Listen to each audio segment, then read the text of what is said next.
안녕하세요. 저는 아주 착하고 다정한 남편과 예쁜 딸을 키우며 살고 있는 30대 여성입니다.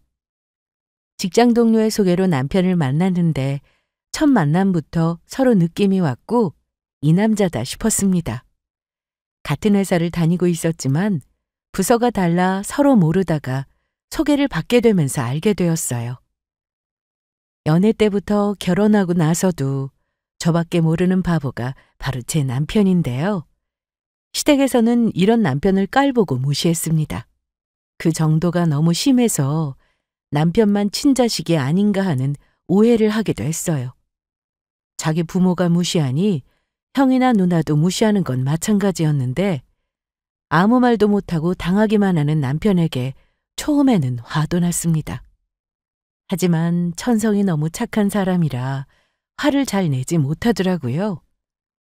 시모가 저와 남편을 대하는 태도가 점점 선을 넘었는데 신우 신혼집을 사오라는 말에 너무 어이가 없어 신우 상견례 날 시댁이 어떤 집안인지 다 밝히고 쑥대밭으로 만들어버렸습니다. 이 일로 저희는 시댁과 연을 끊어버렸고요. 심보를 곱게 써야 일도 잘 풀리는 법인데 시댁은 저와 남편을 무시한 대가를 톡톡히 치러야 했습니다. 남편은 위로 형과 누나가 있습니다. 시댁에서 남편은 막내였죠. 시댁은 형제 차별이 정말 심한 집이었는데 아들만 최고인 그런 집은 아니었습니다. 아주버님은 장남이라서 무조건 우선순위였고 신우는 하나뿐인 딸이니까 위해주더군요. 하지만 남편은 찬밥 신세였습니다. 물론 결혼 초까지만 해도 저는 전혀 몰랐습니다. 시부모님은 연세가 좀 많으셨고 결혼 전 시댁에 인사를 갔는데 아버님이 특히 저를 정말 예뻐해 주셨어요. 드라마에서도 많이 나오잖아. 며느리 사랑은 시아버지라고. 어머, 이가 아주 주책이야. 주책이라니. 이렇게 이쁜 며느리가 들어오게 생겼는데 이뻐하는 게 당연하지. 결혼 전부터 아버님 사랑을 듬뿍 받으니 너무 좋았습니다. 그런데 아버님은 시댁에서 그리 큰 파워가 있는 분은 아니었어요. 어머님이 목소리도 크시고 주도권은 역시 어머님께서 가지고 계셨습니다. 아주버님은 사업을 한다고 들었는데 정확히 무슨 사업인지는 말해주지 않았습니다. 그런데 돈을 잘 버는지 볼 때마다 명품으로 치장을 하고 있었어요. 암튼 일하는 게 좋아서 만나는 여자도 없고 여태 결혼도 못했다고 하더라고요. 남편과 얘기도 많이 하고 그래서 형제간의 우애가 좋다는 생각도 들었습니다. 결혼 전 어머님은 저에게 이런 말씀을 자주 하셨습니다. 우리 동훈이 진짜 착하지 않아? 네, 어머님 맞아요. 동훈 씨 너무 착해요. 그래, 맞다. 우리 집에서 제일 착한 아들이지. 내가 갱년기가 와서 너무 힘들었을 때도 동훈이가 옆에서 내 짜증도 다 받아주었다고. 사춘기도 없었지 아마? 어머님의 말씀을 듣는데 남편은 진짜 태어날 때부터 착한 사람이구나 싶었습니다. 연애하는 내내 저한테 화를 내본 적도 없고 제가 화를 내면 그걸 다 받아주는 사람이 남편이었어요. 그러니 저도 화를 잘 안 내게 되더라고요. 저희는 연애한 지 3년 만에 결혼식을 올려 부부가 되었는데 남편은 여전히 저를 한결같이 대해 주었습니다. 서로 같은 직장에 다니고 있어서 항상 출퇴근도 같이 하다 보니 일할 때 빼고는 거의 매일 붙어 있다고 할 수 있죠. 주변에서 그렇게 종일 같이 있는데 안 싸우냐는 말을 지겹도록 들었지만 저희는 오히려 좋았습니다. 그런데 결혼하고 나서 달라진 게 딱 하나 있었습니다. 바로 시댁에서 남편을 대하는 태도였죠. 처음에는 달라졌다고 생각했는데 제가 남편을 만나기 전부터 그래왔다는 말에 충격을 받기도 했습니다. 결혼 초 시댁에 가면 시부모님이 저에게 정말 잘 해주셨습니다. 하지만 결혼 1년 차가 되고 나서부터는 남편이 시댁에서 무시당하는 모습을 정말 많이 봤습니다. 남편도 너무 바보처럼 가만히 있고 말도 잘 못했는데 그걸 보니 정말 속상했습니다. 일단 호칭부터가 문제였는데요. 아들, 아니 얘가 어디 갔지? 엄마 왜요? 우리 아들 장남, 엄마가 찾았잖아. 과일 좀 먹으라고. 난 또 뭐라고. 저 통화할 게 좀 많아서 엄마 드세요. 그럼 우리 공주 먹으라고 해야겠다. 거의 이런 식이었습니다. 남편이 바로 옆에 있어도 다른 형제만 찾으셨어요. 특히 남편을 부르실 때는 이름도 아니고 아들도 아니었습니다. 야 또는 이 자식. 그것도 아니면 인마였습니다. 물론 제가 남편 바로 옆에 있을 때는 그렇게 부르시지는 않았지만 좀 떨어져 있거나 남편 혼자 있을 때면 거의 저렇게 부르셨어요.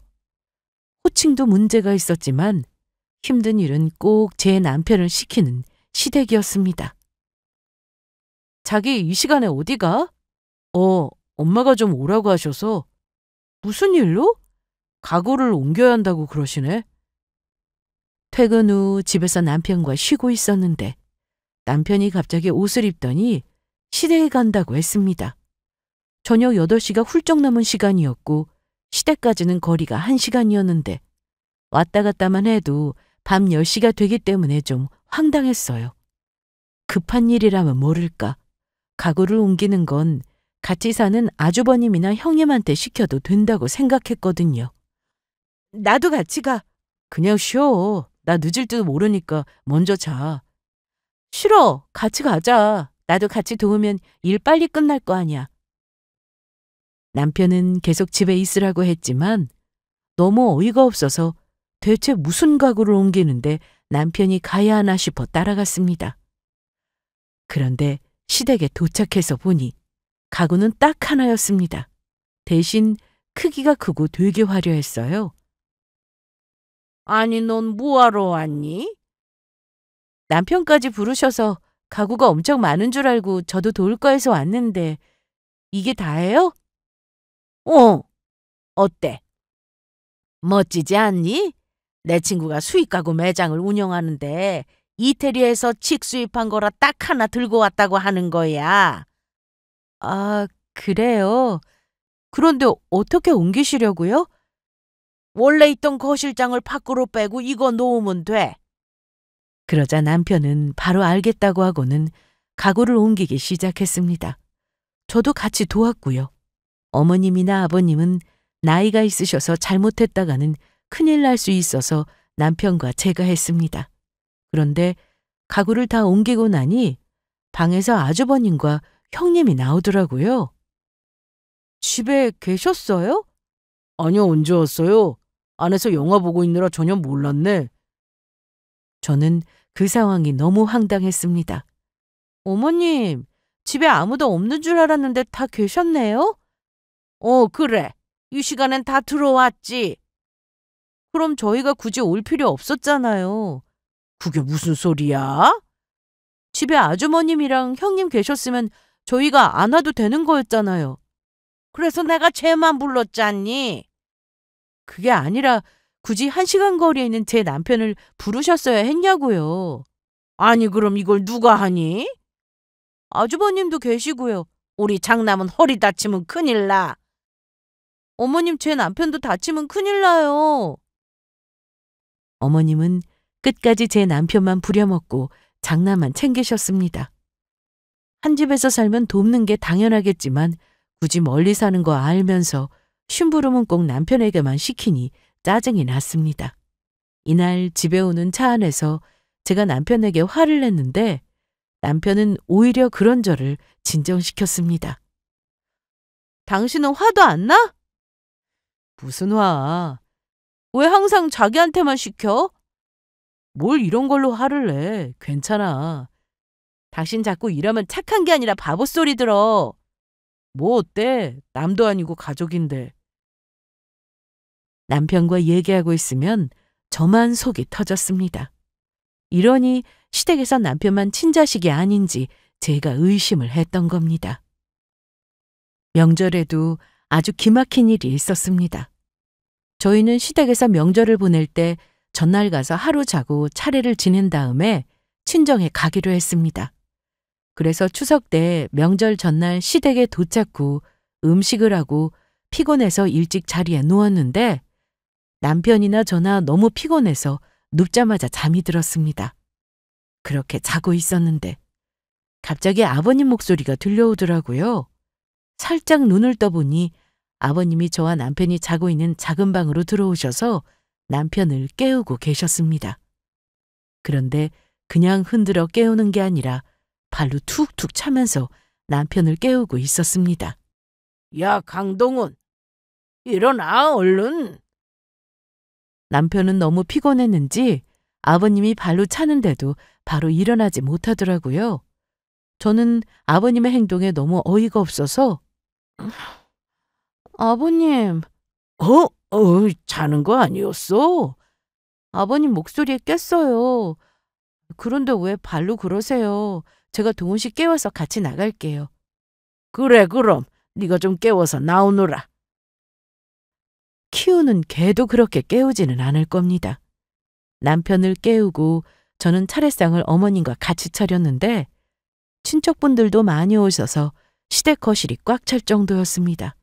그런데 이렇게 사람들이 많은 상황에서도 시어머님이나 시아버지는 남편만 차별했습니다. 차례가 끝나고 다 같이 모여 밥을 먹는데 남편이 상위에 있던 갈비찜을 맛있게 먹더라고요. 그런데 어머님이 음식으로 차별을 하셨습니다. 어머님이 남편에게 그만 좀 먹으라고 무안을 주고는 갈비찜이 담긴 그릇을 아주버님 앞으로 옮겨두셨습니다.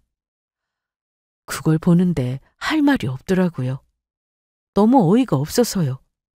그래서 아무 말 하지 않고 조용히 일어나 주방으로 갔습니다.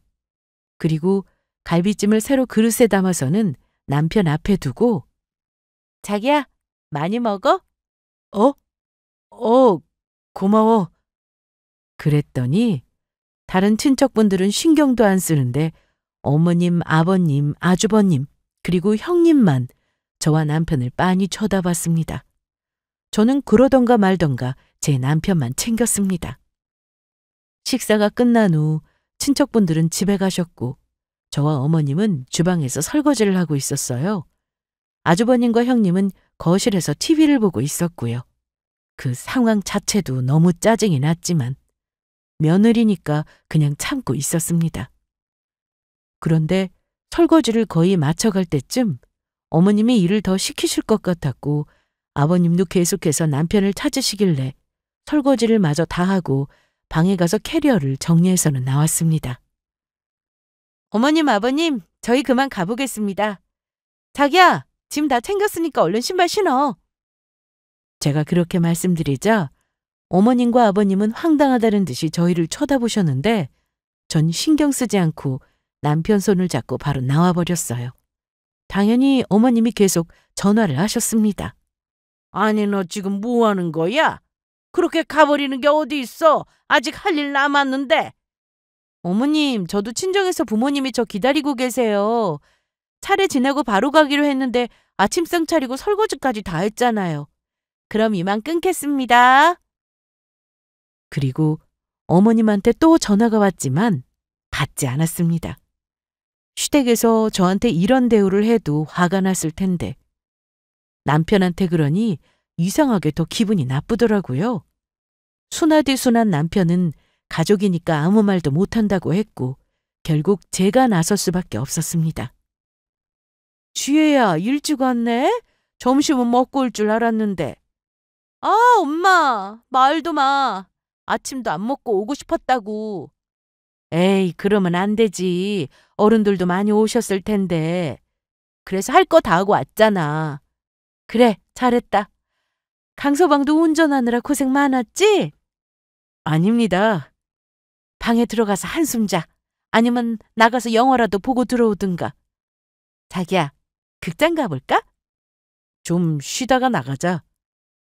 저희는 친정에 가면 정말 아무것도 안 하고 쉬기만 합니다. 친정 부모님도 시댁 상황을 대충 알고 계셨기 때문에 제 남편을 보면 항상 짠하다고 하시거든요. 그래서인지 엄마는 저와 남편이 친정에 가면 정말 잘해주시는데 보통 며느리가 시댁을 불편해하듯 사위도 처가를 불편해하는 경우가 많지만 남편은 달랐어요. 친정에 가는 걸 정말 좋아했죠. 아마도 엄마 아빠가 편하게 대해주시고 시댁과 집안 분위기도 완전히 달라서 그런 게 아닐까 생각이 들더라고요. 더 웃긴 건 저와 남편이 친정에 와 있으면 시댁에서는 절대로 전화를 안 하십니다. 그래서 남편이 친정을 더 편해하는 것 같기도 합니다. 남편은 새벽 일찍 일어나서 많이 피곤했는지 친정에 와서 잠깐 얘기를 나누다 바로 잠이 들었는데요. 자는 모습만 봐도 안쓰러웠습니다. 시댁에서 무슨 일이 있었어? 아니, 특별한 건 없었어. 그런데 정말 생각할수록 너무 아쉬워. 나 없을 땐 대체 어느 정도였길래 동훈 씨가 시댁 현관만 넘으면 바로 어깨가 움츠러든다니까? 기가 확 눌린 느낌이야. 결혼하고 독립도 했는데 왜 할 말을 못할까? 아버님을 되게 무서워하더라고. 내가 직접 물어보기도 했는데 무섭대. 내 생각인데 어릴 때 동훈 씨한테만 뭐라 하고 혼내고 그런 거 아닐까? 사돈 어른이 혹시 네 앞에서도 화내고 그런 적이 있니? 아니, 나한테는 그러진 않으셔. 남편한테만 유독 심할 뿐이지. 이날 저와 남편은 친정에서 잠도 푹 자고 엄마가 해주신 음식도 먹으면서 제대로 쉬었습니다. 그리고 연휴 동안 친정에 있으면서 부모님과 함께 골프도 치고 왔습니다. 아빠가 골프를 정말 좋아하셔서 젊으실 때부터 치셨는데 제가 결혼하고 나서 남편도 같이 치면 좋겠다고 하셨어요. 그래서 남편과 저는 시간이 날 때마다 배우러 다녔는데 어느 정도 실력이 되니 가족끼리 나가서 칠 수 있게 되더라고요. 저는 시댁에 가면 남편이 불편해한다는 걸 잘 알았고 저도 가고 싶은 생각이 들지 않아서 명절이나 생신처럼 기념일 외에는 일부러 가는 일은 거의 없었습니다. 시댁에서 특별한 이유 없이 남편을 찾을 때도 저는 일부러 약속이 있다고 둘러대고는 못 간다고 했네요. 하지만 시댁을 아예 안 갈 수는 없었습니다. 어머님이 남편에게 정말 자주 전화를 하셨거든요. 저번에는 떡집에서 떡을 찾아와야 하는데 그것도 남편 보고 퇴근하면 떡집에 들러서 시댁에 놓고 가라고 한 적이 있었어요. 남편은 제가 알면 제 성격에 또 가만히 있지는 않을 걸 잘 알아서 저에게 다른 이유를 대고 시댁에 다녀왔는데 아직도 이 일을 생각하면 속이 터집니다. 확실히 부모가 자식을 무시하니 형제들도 똑같이 무시를 했는데 남매가 아주 막내 동생한테 못되게 구는 걸 보면 유치하기 짝이 없습니다. 제 앞에서 그런 모습을 보이면 제가 받아치는 걸 두 사람이 잘 알아서 꼭 제가 없을 때 남편한테 그러더라고요. 애도 아니고 다 큰 성인이 왜 그러는지 이해할 수가 없었어요. 답답한 마음에 친구들 모임에 나가서 이런 얘기를 하기도 했는데요. 지혜야, 너네 시댁은 진짜 심한 것 같아. 내 주변에 너네 시댁 같은 곳은 없어. 대부분 며느리를 괴롭히지 자기 아들을 그렇게 대하지는 않거든. 내 말이. 그러니까 이해가 안 된다는 거야. 그런 집 의외로 많아. 정말? 원래 장남이 보험이잖아. 그게 무슨 말이야? 부모 노후 대책 보험. 야, 요즘도 그런 게 있어? 왜 없어? 그리고 너희 시부모님 나이도 많으시다며. 그럼 그렇게 생각하실 수 있지. 아들만 우쭈쭈 하는 집도 많지만 장남이 최고라고 생각하는 집도 많아. 어차피 장남이 나중에 부모님 모실 거니까 미리 잘해주는 거지. 아무리 그래도 우리 시댁은 차별이 너무 심해. 장남이 잘 살아야 집안이 화목해진다고 생각하는 부모님들 의외로 많아.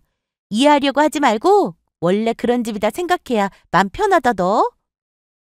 친구들의 말을 들어보니 그렇더라고요. 자식들 중에는 남편만 유일하게 결혼을 해서 가정을 꾸렸으니까요. 제가 결혼할 당시 형이나 누나가 결혼도 안 했는데 막내가 제일 먼저 결혼한다고 어머님이 뭐라고 하신 적이 있었습니다.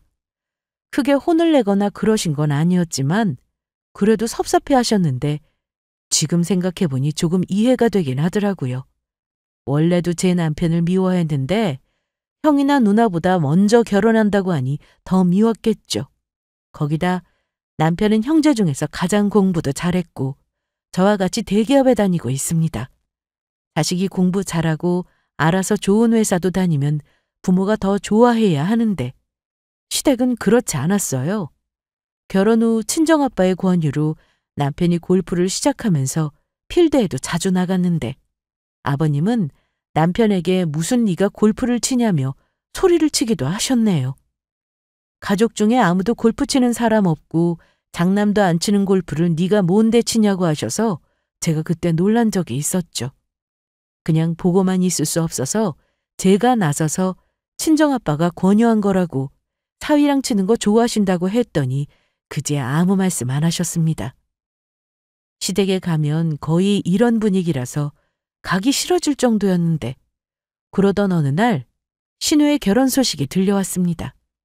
신우는 피아노를 전공했는데 학원을 운영하기 위해 준비 중이었습니다. 하지만 한참 놀다가 뒤늦게 대학원에 들어갔습니다. 그런데 갑자기 치과 의사와 결혼을 하게 됐다고 어머님이 전화를 하셨더라고요. 축하드려요, 어머님. 나한테 축하할 건 없고 네가 직접 우리 딸한테 말해라. 네, 그럴게요. 그런데 우리 딸이 누구랑 결혼하는 줄 알아? 저야 모르죠. 의사랑 결혼해, 의사. 아, 그래요? 놀랐지? 의사 중에서도 돈 잘 번다는 치과 의사랑 결혼한다. 이렇게 시집 잘 가려고 그동안 일이 잘 안 풀렸나 보다. 아, 네. 별로 듣고 싶지 않은 얘기였는데 어머님은 계속해서 신우와 결혼할 사람에 대해 이것저것 다 말씀하셨습니다. 굳이 제가 알 필요 없는 것들까지 전부 다요. 그런데 며칠 뒤 제가 몸이 좀 이상해서 테스트를 해봤는데 글쎄 임신이더라고요. 며칠 동안 몸살 난 것처럼 좀 춥고 쑤시고 그랬는데 감기로만 알고 있었습니다. 증상이 심하지 않아 약은 안 먹었는데 아무래도 이상하더라고요. 그래서 퇴근하고 집에 오는 길에 약국에서 테스트기를 사서 해보니 아주 진하게 2줄이 나왔습니다. 임신인 것 같다고 남편에게 바로 얘기했는데 남편은 이날 엄청나게 울었습니다. 여보, 왜 울어? 너무 좋아서 그러지. 아, 뭐야? 그럼 같이 기뻐해야지. 당연히 기쁘지. 당신 그래서 요 며칠 아팠던 거야? 그런가 봐. 뭐 먹고 싶은 건? 아직 없어? 일단 쉬어. 아무것도 하지 말고. 내일 출근은 해도 돼? 당연하지. 저는 이 사실을 친정에도 바로 알렸습니다. 부모님도 남편처럼 정말 축하해 주셨고 좋아하셨어요. 아들이든 딸이든 건강하게 태어나서 빨리 만나고 싶은 생각이 들었습니다. 이 기분을 망치고 싶지 않아 시댁에는 바로 전화하지 않았는데 다음 날 통화했는데 역시나 시댁의 반응은 예상대로였습니다. 시댁에서는 제가 임신한 것을 반기는 사람이 아무도 없었습니다. 예상은 했지만 직접 느껴보니 기분이 좋지 않았어요. 아니, 뭐라고? 임신? 네. 확실해? 점심시간에 병원 다녀왔어요. 맞대요. 뭐가 급해서 벌써 애를 가졌어? 좀 천천히 갔지. 네? 네가 생각을 좀 해봐. 그럼 어머님 또 아차, 동훈이 됐지? 동훈이가 우리 집에서 제일 막내잖아. 아직 우리 지훈이나 주리가 결혼도 안 했는데 벌써 애가 생기면 호칭도 복잡해지지 않겠어? 어머님, 요즘 그런 게 무슨 문제가 된다고. 그리고 하필 왜 지금이냐. 우리 주리 결혼 준비하는데 내가 정신이 하나도 없는데. 그냥 축하한다는 말만 해주셔도 충분한데 듣기 싫은 말만 잔뜩 늘어놓으셨습니다. 저는 며칠 뒤 주말이 되어서 남편과 친정에 갔습니다. 아니, 지혜 너 왜 이렇게 살이 빠졌어? 요즘 통 못 먹었어. 지혜가 입덧이 좀 심해서 회사에서도 점심을 잘 안 먹네요. 그러면 안 되는데 뭐든 잘 먹어야지. 동우 씨가 샌드위치 사다 줘서 요즘 그것만 먹고 있어. 그래도 입에 맞는 게 있어서 다행이네. 그나저나 자네가 고생이 많아. 아닙니다. 지혜가 힘들죠. 안정을 취해야 하는데 회사를 그만둘 수도 없고. 집에 도우미 아줌마 불러줄까? 그 정도 아니야. 그리고 우리 남편이 다 알아서 해준다고. 그래서 하는 말이야. 우리 사위도 일하느라 바쁜데 집에 와서도 힘들면 안 되지. 그럼 엄마가 반찬이라도 매주해서 보내줄 테니까 힘들게 음식하고 그러지 마. 사 먹고 시켜 먹는 것도 하루 이틀이지 질려서 못 먹어. 친정과 시댁은 정말 극과 극이었습니다. 이러니 제가 시댁에 가고 싶은 마음이 안 들죠. 저는 평소 주말에는 남편과 무조건 나가서 데이트를 즐겼는데 임신을 하고 나서 입덧 때문에 주말 내내 집에만 있었습니다. 그리고 주말 내내 쉬었는데 현기증이 너무 심하고 속이 안 좋아서 며칠 연차를 쓰게 되었습니다. 그런데 그때 시모가 집에 찾아왔어요. 여보세요? 지혜야, 나야. 네, 어머님. 지금 바쁠 시간인가? 통화 돼? 저 지금 집인데. 아니, 왜 출근을 안 했어? 몸이 좀 안 좋아서요. 그랬구나. 많이 안 좋니? 누워있으니까 그래도 괜찮아요. 그래, 그럼 알았다. 쉬거라. 그렇게 전화를 끊었는데 2시간 정도 지나서 어머님이 집으로 오셨어요. 혹시나 걱정되셔서 오신 건가 했는데 역시나 그게 아니었습니다. 목적이 있어서 찾아왔더라고요. 아니, 그냥 좀 안 좋나 싶더니 얼굴색이 안 좋네. 약은 먹었니? 어머님, 저 약 못 먹어요. 참, 내가 너 임신한 걸 깜빡했다. 왜 오셨어요? 저 그게 다름이 아니라 우리가 주리가 결혼하는데 집이 필요하잖아. 신혼집이요? 그래. 집 얘기를 저한테 하시는데 어쩌라는 건가 싶었습니다. 그런데 왜 형님 혼자 신혼집을 사요? 내가 말했잖아. 우리 사위 될 사람이 의사라고. 치과 의사. 그런데요? 우리 딸한테 치과에서 소개해준 친구가 신혼집은 알아서 마련하라고 하더라고. 의사 사위 보려면 집은 필수라고. 그래서 우리 쪽에서 집을 해간다고 얘기했지. 네. 그래서 말인데 네가 신혼집 어디가 괜찮은지 좀 알아봐 줄래? 위치는요? 우리 집에서 너무 멀지 않은 곳이면 좋겠고 이왕이면 신축이면 좋겠지. 마음 같아서는 고급 빌라를 알아봐 달라고 하고 싶은데 그건 좀 너무했고 신축 아파트면 충분하지 않을까? 저는 어머님이 그래도 모아둔 돈이 있어서 신우한테 집을 사주려나 보다 생각했습니다. 그런데 그게 아니라 저한테 아예 신혼집을 사달라고 하는 거였습니다. 어머님, 뭐라고요? 내 말을 끝까지 들어보고 얘기해. 내가 절대로 그냥 사달라는 게 아니야. 아니, 그냥이든 아니든 제가 신축 아파트 살 돈이 당장 어디 있어요? 돈이 있다고 해도 제가 왜 사요? 내 말은 네가 무조건 사와라 이게 아니라 나중에, 아주 나중에 나랑 시아버지 죽고 나면 우리 살던 그 집 너랑 동훈이한테 줄게. 내가 여기 오기 전에 시세 알아봤는데 우리 집 그거 지금 20억이란다. 20억! 세월이 더 흘러봐. 30억까지 오르지 않겠어? 브랜드니까 더 오를 수도 있고. 우리 죽고 나면 집 너네 줄 테니까 우리 딸 신혼집 네가 좀 구해봐라. 응? 나중에 우리 집 너희가 받으면 훨씬 이득이잖아. 전 그럴 돈 없어요. 사돈 재력을 내가 아는데 그깟 신축 아파트 못 해주시겠어? 아니, 저희 부모님 말씀하시는 거예요? 그래. 제가 계속 어이없어 하는데도 어머님은 혼자 말씀을 이어가셨습니다. 하나뿐인 딸이 시집 가는데 엄마로서 뭐든 다 해주고 싶잖아. 그러니까 너도 좀 신경 써라. 너도 곧 엄마 되잖니. 그래도 그건 아니죠. 아주버님 사업하셔서 돈도 잘 번다고 하시던데 말씀해 보세요. 아니 우리 아들이 네 말대로 돈을 잘 버는 건 맞는데 그렇게 큰 돈은 없어. 사업이라는 게 돈도 많이 벌긴 하지만 그만큼 큰 돈이 또 나가는 거라고. 저는 어지럽고 속이 안 좋아 어머니께 그만 가보시라고 했고 계속 말도 안 되는 거라며 거절했으나 어머님은 끝까지 부탁한다며 할 말만 하고 가셨습니다. 사시던 집을 주신다고 해도 제가 신혼집을 사야 할 이유는 없었어요. 그렇게 하고 싶지도 않았고요. 얼마 뒤 남편이 퇴근 후 집에 왔길래 저는 낮에 있었던 일을 다 말했습니다.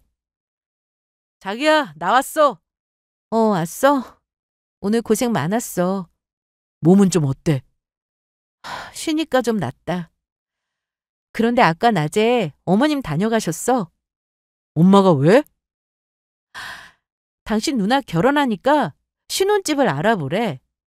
당신 지금 홀몸도 아닌데 뭘 알아보라고 그러셨대? 됐어. 내가 알아볼게. 그냥 알아보기만 하라는 게 아니라 신혼집을 나더러 사오라고 하셨다고. 뭐라고? 그런데 그 조건이 뭔 줄 알아? 뭔데? 어머님, 아버님 지금 사시는 집 두 분 돌아가시면 그때 우리한테 그 집을 주시겠대. 그러자 남편이 황당한 듯 저에게 이런 말을 했습니다. 뭐? 그게 가능한가? 형이 가만히 있지 않을 텐데. 당연하지. 장남이니까 집은 내놓으라 하지 가만히 있겠어? 아니, 내 말은 그게 아니라 지금 부모님 댁은 이미 형 명의로 되어 있어. 그런데 우리 준다고 하시면 형이 그냥 줄 리가 없다는 거야. 뭐라고? 저는 너무 어이가 없었습니다. 아주버님한테 이미 집을 줬으면서 집을 미끼로 신혼집을 받으려 하다니 나이 먹고 대체 뭐 하는 건가 싶었습니다. 평소에 저나 남편에게 잘했다면 또 모를까. 온갖 구박은 다 했으면서 필요할 때만 찾으니 더 싫었어요. 거기다 저를 속인 것도 화가 났죠. 전 어머님이 20억짜리 집을 주든 더 큰 걸 주든 신우한테 신혼집을 사줄 생각이 없었습니다. 입덧 때문에 다른 곳에 신경 쓰고 싶어도 할 수 없었고요. 저는 생각할수록 짜증이 났습니다. 지혜야, 우리 아기를 생각해서 그만 생각하자. 어? 알았어. 그런데 자기는 아주버님한테 명의가 넘어간 걸 언제부터 알고 있었어? 나도 우연히 알게 됐어. 전에 집에 갔다가 엄마가 형한테 집 얘기하는 걸 들었거든. 아마 엄마나 형은 내가 알고 있는지는 모를 거야. 이날 저는 너무 화가 나서 잠도 제대로 잘 수가 없었습니다. 대체 날 뭘로 보길래 그렇게 뻔뻔하게 거짓말까지 해가며 무리한 요구를 하나 싶어서요. 그리고 한편으로는 남편도 너무 불쌍했어요. 그런 부모를 뒀으니까요. 똑같이 배 아파 낳은 자식일 텐데 어쩜 저렇게 차별을 할 수 있나 이해가 되지 않았습니다. 물론 자식 중에서 더 이쁜 자식이 있을 수 있겠지만 시댁을 보면 심해도 너무 심했습니다. 며칠 뒤 저는 출근을 했습니다. 물론 입덧도 좀 심한 편이었고 현기증도 나긴 했으나 전보다 나아지고 있었어요. 그리고 시댁의 등기부등본을 떼어보고 남편의 말이 사실인 것을 확인했습니다. 기가 막힌 저는 다시 시댁에서 저와 남편을 무시하지 못하도록 해주고 싶었습니다. 그래서 바로 어머님께 전화를 걸어 신혼집을 알아보겠다고 말씀드렸습니다. 어머, 정말이야? 그럼요, 정말이죠. 안 해줄 것처럼 해주더니 왜 마음이 바뀐 거야? 어머님 말씀대로 형님 결혼하는데 뭐라도 해드리고 싶어서요. 그래, 잘했다. 그래야지. 좋은 집으로 알아보고 말씀드릴게요. 그래, 고맙다. 그리고 이왕이면 우리 사위 될 사람이 치과 의사니까 내 체면이 좀 설 수 있게. 내가 무슨 말 하는지 알지? 네, 그럼요. 저는 몸도 힘든데 신우가 살 집 따위는 알아보지 않았습니다. 시간 아깝게 제가 그런 곳에 제 아까운 시간을 쓸 수 없었죠. 하지만 다 생각이 있었습니다. 그리고 주말에 남편과 백화점에 갔습니다. 남성복 매장부터 들어갔는데 남편은 계속해서 옷이 많으니 안 사겠다고 했습니다. 당신 옷 많은 거 나도 아는데 온 김에 한 벌 사자. 나 입을 거 많아. 자기 옷 사자. 곧 배도 나올 텐데 인보복 사러 갈까? 나도 살 거니까 걱정 말고 얼른 골라. 우리 옷 사러 온 거야. 저와 남편은 이날 신우 상견례 날 입을 옷을 샀습니다. 물론 겉모습이 중요한 건 아닙니다. 저는 평소 반지나 귀걸이, 목걸이는 안 하고 다니는데 시댁에 갈 때도 항상 편한 복장으로 갔습니다. 하지만 신우 상견례 날은 남편이나 저나 세상 제일 멋지게 하고 가고 싶었어요. 시모는 제가 집을 알아본다고 한 뒤로 거의 매일같이 전화를 했습니다. 지혜야, 집은 어떻게 됐어? 알아보고 있는 중이에요. 아직도 결정 못한 거야? 그게 어디 쉽나요? 그럼 어렵지. 그런데 어느 브랜드로 알아보고 있는 거야? 그것도 아직이요. 그래, 알았다. 정해지면 바로 전화 줘. 알았지? 네. 엄마야? 응? 당신 정말 누나 신혼집 알아보고 있는 건 아니지? 걱정 마. 내가 다 알아서 할 거니까. 그리고 당신 말이야. 이제 할 말은 하고 살아. 그래도 돼. 어릴 때부터 그렇게 살았는데 어떻게 바꿔. 그냥 하는 거야. 고민하지 말고. 아무리 당신을 낳아준 부모라도 부당한 대우를 받았다면 해도 돼. 하지 마세요. 싫어요. 못하겠다. 누가 지금 당장 하래? 앞으로 할 말은 하고 살라고. 알았어. 노력해 볼게. 그리고 드디어 신우의 상견례 날이 되었습니다. 자기야, 좀 과한 것 같은데? 나 그냥 저거 입을게. 무슨 소리야. 엄청 멋져. 그냥 입어도 돼. 그리고 시계는 이걸로 해. 자기도 엄청 예쁘다. 그래? 고마워. 이제 갈까? 이날 저는 한껏 멋을 부렸습니다. 옷차림에 신경 써야 하는 자리이기도 했고 항상 브랜드만 따지는 시댁 식구들 앞에서 제대로 보여주고 싶어서 멋 좀 부렸습니다. 왔어? 네, 어머님 일찍 오셨네요. 그럼 중요한 자리니까 먼저 와서 기다리는 게 예의지. 그런데 오늘 옷차림 아주 마음에 든다. 내가 안 그래도 좀 차려입고 오라고 말하려고 했는데 깜빡해서 걱정했거든. 그런데 이건 못 보던 팔찌인데 샀니? 원래 있던 거예요. 제가 잘 안 해서 그렇지 집에 되게 많아요. 옳게. 네? 그 가방 샷땡 진짜야? 그럼요. 쪽팔리게 제가 가짜를 들고 왔겠어요? 시댁 식구들한테 잘 보이려고 차려입은 건 아니었습니다. 하지만 제가 가진 명품으로 꾸미고 갔더니 보는 눈이 달라지더라고요. 특히 신우는 허영심으로 가득 찬 사람이라 그런지 신우 남친이 도착하기 전까지 제 옷과 가방에서 눈을 떼지 못했습니다. 몇 분 뒤 사람들이 다 모이자 식사를 시작했습니다. 저와 남편은 딱히 할 말도 없고 해서 조용히 밥을 먹었는데 시모가 얘기를 하면서 웃는 모습을 보니 소름이 돋았습니다. 정말 가식적인 웃음이어서요. 평소 제 남편에게 말하던 목소리나 말투가 생각나 절대 좋게 볼 수가 없었습니다. 어머님은 이날 제 남편에게도 정말 다정했는데요. 평소에는 이름도 부르지 않으면서 이때는 세상 다정하게 남편의 이름을 부르고 우아하게 얘기를 하셨어요. 그러니 남편도 당황한 얼굴을 할 수밖에 없었습니다. 서로 이런저런 얘기를 나누다가 드디어 집 얘기가 나왔습니다. 신우의 예비 시모가 먼저 신혼집 얘기를 꺼냈습니다. 그런데 우리 애들이 지낼 신혼집은 어떻게 됐나요? 준비됐으니 걱정하지 않으셔도 됩니다. 제 며느리가 알아봤답니다. 그러면서 어머님은 저를 쳐다봤는데요. 지혜야, 어서 말씀드려. 시세 20억 아파트 괜찮으세요? 제 말에 신우의 예비 시모는 놀란 표정을 했습니다. 시모도 갑자기 화난 표정을 지었고요. 어머, 정말 그렇게 좋은 집으로 알아봤어? 좀 과한데 너무 무리하시는 거 아니에요? 과하긴요. 아주 든든한 사위가 생기는 건데 이 정도는 해야죠. 그런데 지혜야, 어디길래 20억이나 하나? 시모의 말에 저는 아주 또박또박 시댁의 주소를 말했습니다. 어머님이 저한테 그러셨잖아요. 지금 사는 집 시세가 20억이라고. 거기서 형님이 신혼생활 시작하시면 될 것 같아요. 아무리 알아봐도 그 집보다 괜찮은 집이 없더라고요. 그러자 신우의 예비 시댁에서는 난리가 났습니다. 이게 대체 무슨 말이냐면 놀리는 거냐는 말까지 나왔죠. 아니 그게 무슨 소리야?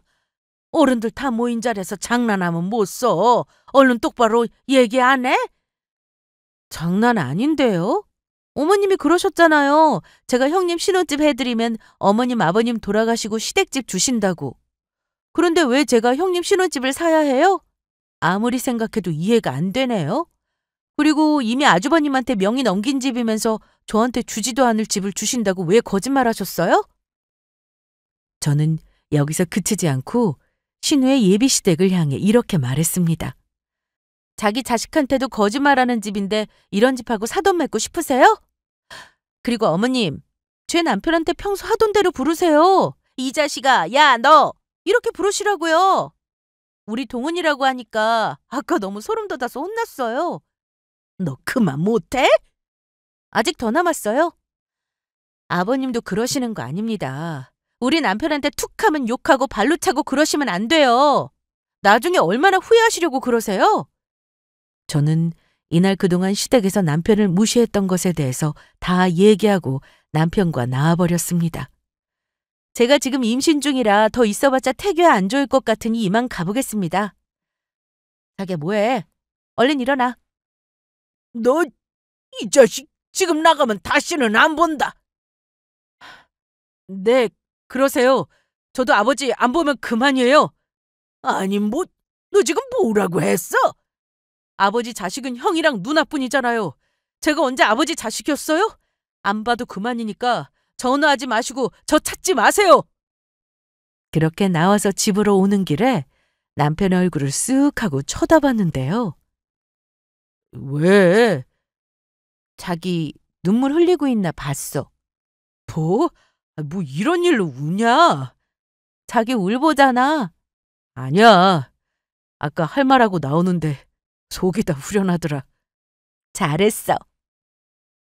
그런데 누나 상견례를 망쳐서 어쩌냐? 신경 쓰지 마. 우리는 우리 꼬물이만 신경 쓰자고. 우리가 거짓말한 것도 아니고 할 말하고 나온 건데 뭔 걱정이야? 그런데 우리 이대로 집에 가긴 좀 아쉽지 않아? 자기 피곤해서 안 돼. 얼른 집에 가서 쉬어야지. 난 괜찮아. 이렇게 꾸민 것도 오랜만인데 드라이브 가자. 쇼핑몰 갈까? 가고 싶어? 그래서 이날 남편과 신나게 드라이브도 하고 쇼핑몰 구경도 했습니다. 그리고 남편이 친정에 가고 싶다고 하길래 친정으로 갔습니다. 자기는 고작 가고 싶은 곳이 우리 친정이야? 난 거기 가면 마음이 편해. 알았어. 그럼 엄마 아빠한테 미리 전화하자. 친정에 도착해보니 아빠가 마당에서 고기를 굽고 계셨는데 저와 남편이 온다는 전화를 받으시고는 급하게 고기 사오시고 과일도 사놓고 하셨답니다.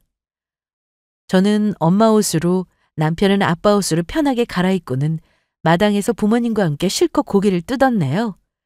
친정 부모님께도 시댁에서 있었던 일을 다 말씀드렸는데 신혼집 요구에 같이 화를 내셨습니다. 아무리 친정에 돈이 많아도 그런 요구는 말도 안 되는 거니까요. 이날 이후 시댁에서 전화가 정말 많이 왔습니다. 특히 형님은 남편과 저에게 결혼이 취소됐다며 문자로 욕을 하고 난리도 아니었는데요. 남편은 제가 스트레스 받을까 싶어서 시댁 식구들의 번호를 모두 차단했습니다. 남편 역시 이번에는 절대 그냥 당하기만 하지 않는다며 시댁에 절대 가지 않을 거라고 하면서 연을 끊게 되었습니다. 전화만 안 받는다고 시댁과 완전히 연을 끊을 수 있는 건 아니었습니다. 회사로 찾아오면 만날 수밖에 없었으니까요. 하지만 이번엔 저 대신 남편이 먼저 나서서 찾아오신 아버님을 만났는데 신우의 결혼 얘기는 완전히 물 건너갔고 어머님은 의사사위를 못 얻게 되어서 화병이 나서 들어 누웠다고 했습니다. 그런데요. 뭐야? 이게 다 너 때문 아니야? 하나 있는 며느리가 그런 짓을 벌였는데 너한테는 책임이 없을 것 같냐? 지혜나 저나 책임 없습니다. 그건 저희 때문이 아니라 엄마 때문이라고요. 뭐야, 이 자식이, 어? 이거 안 나? 이제 그만 때리세요. 제가 애도 아니고 다 커서 곧 아빠 되는데 언제까지 이러실 거예요? 이 자식이? 엄마가 아프든 말든 저한테 그런 거 말씀하지 마시고요. 누나가 정말 좋아하는 사람하고 만나서 결혼해야 행복하지. 집까지 갖다 바치면서 하는 결혼이 얼마나 행복하겠어요? 그건 자식 위하는 길이 아니고 망치는 길이에요. 이날 아버님은 남편이 이렇게 나올 줄 모르셨는지 크게 놀란 얼굴을 하시고 가셨습니다. 저 역시 많이 놀랐고요. 남편은 어릴 때부터 아버님에게 많이 맞고 자랐다고 했는데 형제들이 다 똑같이 맞았다면 모를까. 남편만 유독 때렸다고 해요. 그러다 보니 아버님을 유독 무서워했고 시댁만 가면 불안해 보였죠. 그런데 그걸 다 이겨내고 할 말 다 하는 남편의 모습을 보며 앞으로 조금씩 달라질 수 있겠다는 기대가 생겼습니다. 저희는 그날 이후로 시댁과 정말 연락을 하지 않고 지냈습니다. 명절에는 친정에만 갔고 시부모님 생신 때도 전혀 챙기지 않았습니다. 저는 점점 배가 불러와서 몸이 많이 무거워졌는데 출산일이 다가오자 남편은 아기 방도 새롭게 꾸몄습니다. 예쁜 침대도 하나 사고 선물 받은 옷도 옷장에 걸어뒀고요. 그리고 드디어 출산일이 되었고 저는 건강하고 예쁜 딸을 낳았습니다. 이날 남편은 분만실에서 저보다 더 많이 울었어요. 간호사가 옆에서 진정시킬 정도로 말이죠. 역시 제 남편은 울보가 맞았습니다. 저는 출산 후 조리원 생활을 하고 집으로 돌아와 친정엄마의 도움을 받으며 육아를 시작했습니다. 정말 뱃속에 있을 때가 가장 편하다는 말이 무슨 말인지 실감이 되더군요. 그래도 가족들 도움으로 아주 행복하게 아이를 키우고 있어요. 참, 잊고 지냈던 시댁에서는 그동안 많은 일들이 일어났다고 했습니다. 시댁과 완전히 연락을 차단하고 지냈지만 남편은 친척들과는 종종 연락하며 지냈기에 시댁 상황을 전해들을 수 있었는데요. 형님 결혼이 취소된 건 진작에 알았고 아주버님도 상황이 좋지 않다고 했습니다. 하던 사업이 어려워지면서 집을 담보로 돈을 좀 끌어쓴 모양인데 그것도 날렸다고 하더라고요. 급한 대로 친척들한테 돈을 구하고 있다는데 너무 어이없는 건 남편의 사촌형이 이렇게 말하더랍니다. 어머님은 남편에게 연락해서 돈 좀 구해달라고 대신 좀 말해달라고 했답니다. 계속 연락하고 지냈더라면 또 찾아와서 막무가내로 돈을 내놓으라 했겠다 싶었는데 역시나 예상을 벗어나지 않더라고요. 아버님은 그 와중에 제가 낳은 딸이 보고 싶으셨는지 아기 사진도 대신 좀 받아서 보내달라고 하셨다는데 절대로 그런 일은 없을 거라 했습니다. 남편도 사촌형에게 앞으로 시댁 일은 전하지 말라고 했어요. 저는 그렇게 무너지는 시댁을 보면서 하나 느낀 게 있었습니다. 역시나 마음을 곧게 써야 하는구나 하고 말이죠. 그리고 제가 아기를 낳아보니 이렇게나 예쁘고 사랑스러운데 자식 간 차별을 한다는 건 말도 안 되는 일이더라고요. 그래서 시부모님은 부모 자격도 없는 사람이라는 생각이 들었습니다. 제 남편은 천성이 그냥 착한 사람이라 그냥 여전히 남에게 싫은 소리 못하지만 저와 친정 부모님에게 정말 잘하고 어딜 가나 인정받는 능력 있는 남편이기에 감사한 마음으로 잘 살아가겠습니다. 제 사연을 들어주셔서 감사하고 제 얘기는 여기서 이만 마치도록 하겠습니다.